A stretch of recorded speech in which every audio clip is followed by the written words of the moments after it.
დეველოპერული კომპანიის არქი ისტორიაში ყველაზე მასშტაბური პროექტის Grand Avenues პრეზენტაციამ რეკორდული შედეგი აჩვენა.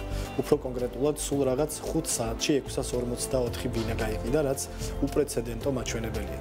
ღონისძიება ცოტნე დადიანის ქუჩაზე კომპანიის ახალი კომპლექსის ტერიტორიაზე გაიმართა, სადაც ამ წრეებს შესაძლებლობა მიეცათ ბინების სპეციალურ ფასად მხოლოდ 1 დღის განმავლობაში შეეძინათ.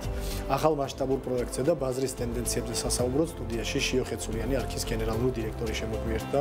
მოგესალმებით. კიდევ ერთხელ გილოცავთ. ესე იგი 644 ბინის გაყიდვა ზოგს 3 წელი ჭირდება ხოლმე და რეკორდებს აგრძელებთ და აგრძელებთ ბევრი წარმატებული. პროექტზე გვაქვს რა თქმა უნდა ბევრი კითხვები და დავიწყოთ პირველ რიგში ეს არის ძალიან გამორჩეული და განსაკუთრებული პროექტი ზომითაც და ასე შემდეგ. ხო, თქვენი ხედვით რას ძენს ეს პროექტი ქალაქს, იმ კონკრეტულ უბანს და ზოგადად ქართულ არქიტექტურას? მოგესალმებით, გუგა, თათია. მადლობა მოლოცვისთვის. ნამდვილად გამორჩეული და უპრეცედენტო დღე იყო როგორც ჩვენთვის, ქვეყნისთვის და რეგიონისთვის. 644 ბინა გაყიდული ერთ დღეში, ნამდვილად ძალიან შთამბეჭდავი რიცხვია. პროექტს რაც შეეხება და კითხვას რო დაუბრუნდეთ, გუგა, აქ შეგვიძლია ვთქვათ, რომ ეს იქნება გამორჩეული პროექტი, იქნება ქალაქის ცენტრი, ახალი ქალაქის ახალი ცენტრი, რომელიც ურბანული განვითარების მხრივ ძალიან დაამშვენებს ჩვენს ქალაქს. აქ ჩართულები არიან უცხოური არქიტექტორები, Way of Architecture არის ჩართული, რომელიც აკეთებს პროექტირებას ამ ჩვენი მშენებლობების, ამ ჩვენი შენობების. ასევე არის საერთაშორისო ლანდშაფტის დიზაინის და ურბანული განვითარების კომპანია Oculus-ი, რომლის მიერ არის ეს პროექტი გაკეთებული ლანდშაფტის მიმართულებით და ურბანული განვითარების მიმართულებით და ძალიან დიდი 75% არის დაახლოებით გამწვანების და რეკრეაციის წილი ამ ჩვენ 20 ჰექტარზე მეტ განაშენიანებაში და ეს არის გამორჩეული პროექტი, იმიტომ რომ აქ იქნება როგორც პარკი, ისევე სპორტული ღონისძიებებისთვის, როგორც არის პადელი, ტენისი, გარეკალათბურთის მოედანი, ცენტრი, ფიტნეს დარბაზი 2500 კვადრატზე მეტი, რომელიც მასშტაბით თბილისში არ არსებობს, სკოლა, ბაღი, მუზეუმი, მოიხსენებათ ვაგონჩვენებელი ქარხნის ტერიტორია და იქნება მატარებელთან და ვაგონჩვენებასთან და რკინიგზასთან დაკავშირებული მუზეუმი, იქნება coworking-ი, ანუ საერთო სამუშაო სივრცე, საოფისე სივრცეები და აქ არის ერთ-ერთი განმასხვავებელი, რომ აქ იქნება სტარტაპებისთვის, IT კომპანიებისთვის და ტექნოლოგიური კომპანიებისთვის მხოლოდ ეს შეზღუდვა ექნება და რაც კიდევ უფრო წარმოაჩენს ამ პროექტს. ტერიტორიულად მდებარეობს დადიანის ქუჩაზე 32-ში, მაგრამ ასევე პროექტი მოიაზრებს გვირაბის გაყვანას, რომელიც პირდაპირ დაუკავშირდება წერეთლის გამზირს და ასევე საფეხმავლო ხიდის გაკეთებას იქვე წერეთლის გამზირზე, რომ როგორც ფეხით მოსიარულეთათვის, ისე მანქანით მოსიარულეთათვის ეს იყოს მარტივი მისადგომი, მარტივი მისასვლელი და ასევე კომუნიკაცია ქალაქში რო არ შეაფერხოს სატრანსპორტო მოძრაობა. რა ბინას აერთიანებს დაახლოებით რა ტიპის ტრაფიკი გაჩნდება და როცა ასეთი მასშტაბური პროექტი იგეგმება, ეს თემა ტრანსპორტის ნაწილში იგივე გადაადგილების კუთხით, როგორ არის გადაწყვეტილი და გადაჭრილი, რომ უფრო მეტად არ დამძიმდეს ეს ტერიტორია ამ მიმართულებით. კი, ზუსტად აქედან გამომდინარე, სატრანსპორტო გეგმების გათვლებიდან გამომდინარე, მიღებული იქნა გადაწყვეტილება, როდესაც გენერალური გეგმა თანხმდებოდა, აქ გაკეთდეს ეს გვირაბი, რომელიც არა მხოლოდ ჩვენ მოსახლეობას მოემსახურება, ეს იქნება ქალაქისთვის ერთ-ერთი გამტვირთვავი კვანძი, იმიტომ რომ დააკავშირებს წერეთლის პროსპექტს და დადიანის ქუჩას. შესაბამისად, არათუ ჩვენი ახალი განვითარება ამ ტერიტორიის მოეხმარება იმაში, რომ ჩვენი მაცხოვრებელმა იგრძნოს თავი კომფორტულად, ასევე დიდუბის და ნაძალადევის მაცხოვრებელი, ქალაქის მაცხოვრებლები იგრძნობენ იმ სიკეთეს, რასაც ამ ორი ქუჩის ერთმანეთთან დაკავშირება გვია. რამდენი ბინაზეა გათვლილი? სრულად რამოდენიმე 1000 ბინა იქნება. დღეისათვის ჩვენ უკვე აი შაბათს აღონიზებაც გქონდა ორი პროექტი გავუშვით ორი გაყიდვაში, აი ეს იყო 834 ბინა და 834 ბინიდან 644 გაიყიდა. პროექტის მთლიანი პროექტის დაახლოებითი ვადები თუ შეიძლება ითქვას და ვისია გათვლილი, იმიტომ რომ კადრებშიც ხედავთ თქვენს თქვით, რომ ძალიან ბევრ სხვადასხვა მიმართულებას აერთიანებს. იმიტომ რომ პრაქტიკულად ესეთი ზომის პროექტი არც თბილისში და არც საქართველოში და ალბათ კავკასიაშიც არ გვახსოვს არავის. Თლიანად კომპლექსი ალბათ დასრულდება 7-8 წელიწადში, იმიტომ რამოდენიმე ფაზიანია. ეს პირველი ფაზის ნაწილი იყო ეს და მალე დავიწყებთ მესამე C კორპუსს, რომელთაც პირველი ფაზა შედგება, მაგრამ პირველ ფაზაში ასევე მოიაზრება იმ სპორტული კომპლექსების და იმ საკონდიტრო სივრცეების და ესე სარესტორნო თუ კაფეების სივრცეების, გასართობის სივრცეების გაკეთება აუცილებლად და როგორც გითხარით, ამ გვირაბის დამაკავშირებლის ეს იქნება პირველი ფაზა და შემდეგ დაყოფილია 4 ფაზად. ვინც მოიცავს აქ არის ძალიან საინტერესო, რომ ეს არის ძალიან კარგი სივრცე როგორც ოჯახისთვის, იმიტომ რომ იქნება რეკრეაცია, იმიტომ რომ იქნება გამწვანება, პარკი, საბავშვო სივრცეები, კინო, მუზეუმი, ასე შემდეგ, ასევე ახალგაზრდებისთვის, რომელიც საერთო სამუშაო სივრცეში იქნება ეს IT თუ ტექნოლოგიურ საოფისე სივრცეებში იქნებიან დასაქმებული. შესაბამისად, შეიძლება ითქვას, რომ ნებისმიერი მოთხოვნის ადამიანებს უმასპინძლებს ეს პატარა ქალაქივით იქნება, რაც ყველაფერი აქ კომფორტისთვის რაც არის ადამიანისთვის საჭირო, ამ პატარა ახალ ცენტრში ქალაქისას იქნება შესაძლებელი. იქნება პრემიალური სეგმენტი უფრო თუ საშუალო მედიუმზე მორგებულია ეს.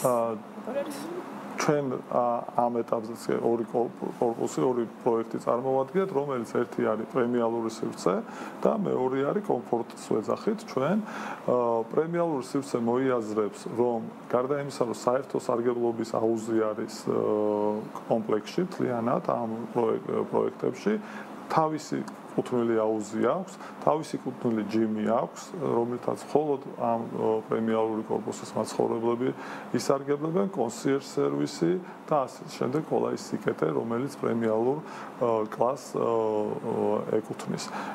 და აქედან კომფორტის კლასი, რომელიც უფრო ხელმისაწვდომია და შეიძლება ვისაც არ აქვს მოთხოვნა, რომ კონდეს აუზი, იგივე კონსიერჟ სერვისი და ისე იცხოვროს, ესეც არის აქ. ამიტომ ორი ტიპის კორპუსი წარმოვადგენთ და მთელ კომპლექსშიც ესე იქნება. უმეტესად პრემიალური პროექტები იქნება, მაგრამ ასევე იქნება კომფორტ პროექტები. ასებზე შეგვიძლია ვთქვათ რა იყო შეთავაზებაში მე ჯორჯ 654 ბინის გაყიდვა ერთ დღეში.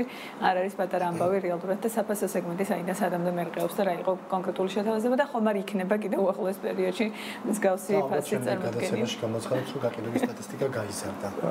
ფასებს რაც ტრანზაქციებში აისახება. შემიძლია გითხრათ, რომ მართლაც ისეთი ფასი იყო, რომ არათუ ამ პროექტში, რომელიც ჩვენ გასაყიდად გამოვიდეთ, არამედ მთელ ამ კომპლექსში არ განმეორდება და ზუსტად ეს დაპირება მივეცით ჩვენ მომხმარებელს და ნამდვილად ასე იქნება, იმიტომ ეს ხო საწყისი ეტაპი კომპლექსის იყო ყველაზე სასურველი ფასი, რაც კი შეიძლება ყოფილიყო მომხმარებლისთვის და როგორც აღმოჩნდა, ეს ჩვენ სწორი გათვლა გავაკეთეთ, იმიტომ რომ მომხმარებელმა 654 ახალმა მომხმარებელმა გვენდო და რისთვისაც უღრმეს მადლობას უხდით მათ ამ დობისთვის და ეს ჩვენთვის ძალიან დიდი პასუხისმგებლობაა და შეიძინა ბინა ამ კორპუსში. შესაბამისად ეს იყო ფასი, რომელიც არასდროს არ განმეორდება.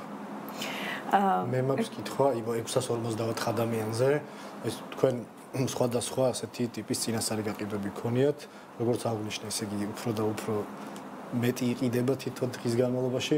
ამ შემთხვევაში რაიმე ხო არ არის ცვლილება, ვინ იყვნენ მყიდველები? რა იყვნენ ესენი მხოლოდ საქართველოს მოქალაქეები, მათ შორის ქართველი ემიგრანტები, თუ კიდევ გაზარდეთ გეოგრაფიული არეალების და უფრო მეტმა შეიძინა? ძირითადად ჩვენი მყიდველი, საერთო მომხმარებელი არიან ჩვენივე კლიენტები, ერთი სეგმენტი, დაახლოებით 25-30%. ეთიც მართლა ვამაყობთ, რომ არიან არქელები, რომლებიც აქამდე ცხოვრობდნენ, ან ნაყიდი ჰქონდათ არქიში ბინა და განახორციელეს ხელმეორე ინვესტიცია, ან სურვილი გაუჩნდათ, რომ უფრო დიდ, უფრო კარგ უბანში გადასულიყვნენ, ან გაეუმჯობესებინათ საცხოვრებელი პირობები. ანუ ეს არის სადღაც 25-30%. დაახლოებით 20-25% არიან ქართველი ემიგრანტები, ან მათი ოჯახის წევრები, რომლებიც უცხოეთში არიან საცხოვრებლად. ასევე ძალიან დიდი სეგმენტია არა არქელი, ასევე საქართველოში მცხოვრები ადამიანები, რომელზეც დაინტერესდნენ ინვესტიციით ჩვენს პროექტში და ძალიან ბევრი ქართველი ინვესტორი იყო ამ პრესეიზზე წარმოდგენილი ინვესტიციის მიზნით წარმოდგენილი ადამიანები, ასევე არის გარკვეული ზრდა უცხოელი ბაზრიდან, განსაკუთრებით ისრაელიდან ზრდა არის მოთხოვნა. ბაზარს როგორ უყურებს არქი ბოლო პერიოდიდან გამომდინარე ამ ხელმასშტაბური პროექტის დაწყებაზე და ასეთ გაზრდილი კონკურენციის პირობებში რამდენად არის შესაბამისი მოთხოვნა მიწოდებასთან თანხვედროში და მოკლედ რისკებს როგორ აფასებთ დღესდღეობით უძრავი ეკონომიკის ბაზარს. ძალიან ბევრი ნებართვა გაიცამა, მათ შორის კვლევითი ორგანიზაციებიც გამოდმებით საუბრობენ, რომ ეს ტემპი უკვე საყურადღებოა, თუ კი არ შემცირდება, თქვენ როგორ უყურებთ როგორც ბაზრის ერთ-ერთი ლიდერი? ჩვენი აზრით დღეს მოთხოვნა კიდევ უფრო იზრდება, ვიდრე მოწოდება არის. ჩვენს მაგალითზე შემიძლია გითხრათ, რომ 30%-ზე მეტი გვაქვს ზრდა მიმდინარე წელს და ეს სფერო დაიხურება კიდევ უფრო მეტი ზრდა იქნება. ცალსახა, როდესაც ამხელა გაყიდვა იყო ამ თვეში. რაც შეეხება ბაზარს, არის მცირე ზრდა, თავიდან წლის დასაწყისში იყო გარკვეული შეფერხება, თუმცა მაისის თვიდან უკვე ბაზარზე სრულად ბაზარზე იყო ზრდა. ჩვენ ამ ასეთ ზრდას ტრანზაქციების ხრივ გვაქვს 11%-ზე მეტი. წლიურ ჭრილში ხო ბატონო? ანუ პირველი 8 თვე შედარებული 2025-ის გასული წლის პირველ 8 თვეს და სექტემბერს, როცა სექტემბერი დაემატება, თავისთავად კიდევ უფრო დიდი იქნება და იმ გაზრდილი დობის, რომელიც მომხმარებელი იჩენს ჩვენს მიმართ და ზუსტად ამიტომ ამბობთ, რომ ეს გაზრდილი დობა მომხმარებელთან წამოსული ჩვენთვის გაზრდილი პასუხისმგებლობაა, რომ შესაბამისი პროდუქტი და მომსახურება მივცეთ. ანუ რისკებს ხედავთ რამეს დღესდღეობით ბაზარზე და რა არის ეს რისკი, რასაც არქი უყურებს? რისკები ყოველთვის არის ბაზარზე, ხა ბიზნესის ყოველთვის არის რისკები, მაგრამ ეს რისკები დღეს არის დაბალი, რადგანაც მოთხოვნა ბაზარზე უზრუნველყოფაში საქართველოში საკმაოდ მზარდია, ფაქტია. და შესაბამისად რაიმე რისკი გამომდინარე იქიდან რომ ჭარბმიწოდებაზე არ არის, ასევე აღსანიშნავია, რომ მენეჯმენტი არა მხოლოდ არქის დებულისხმობ ამ შემთხვევაში COVID-მა გვაჩვენა, რომ უძრავ ქონების დეველოპმენტში და უძრავ ქონებაში ჩართული ბიზნესის მენეჯმენტი ბევრად უფრო კარგად მართავს თავის ბიზნესს, იმიტომ რომ საკმაოდ დიდ სტრესებს გაუძლო ამ ბაზარმა გარკვეული ჩართულობით სახელმწიფოს მხრიდან, თუმცა ფაქტია, რომ კარგად იმართება ვიდრე თუნდაც 2008 წელს. თელ სეგმენტზე და თელ სფეროზე ვსაუბრობ ამაზე. კი ბატონო, და ძალიან მოკლედ ფასების პროგნოზი როგორი აქვს არქის მიმდინარე წლისთვის და მომდევნო პერიოდისთვის? ბოლო წლების მაგალითი გვაჩვენებს, რომ იყო საკმაოდ აქტიური ზრდა, მნიშვნელოვანი ზრდა, თუმცა ასეთ აქტიურ და მნიშვნელოვან ზრდას, როგორც თქვა, წელიწად ნახევრის წინ იყო ჩვენ არ ველით, მაგრამ ფაქტია, რომ საშუალო წელიწადში 5-დან 7%-მდე სტაბილურად, როცა არ არის რაღაცა ესეთი ზრდა, ბაზარზე ფასები იზრდება. მადლობა ძალიან დიდი თქვენი დროისთვის და პასუხებისთვის. შიო ხეცურიანი, არქის გენერალური დირექტორი, პასუხობდა უძრავი ეკონომიკის პროსპექტის კითხვებს.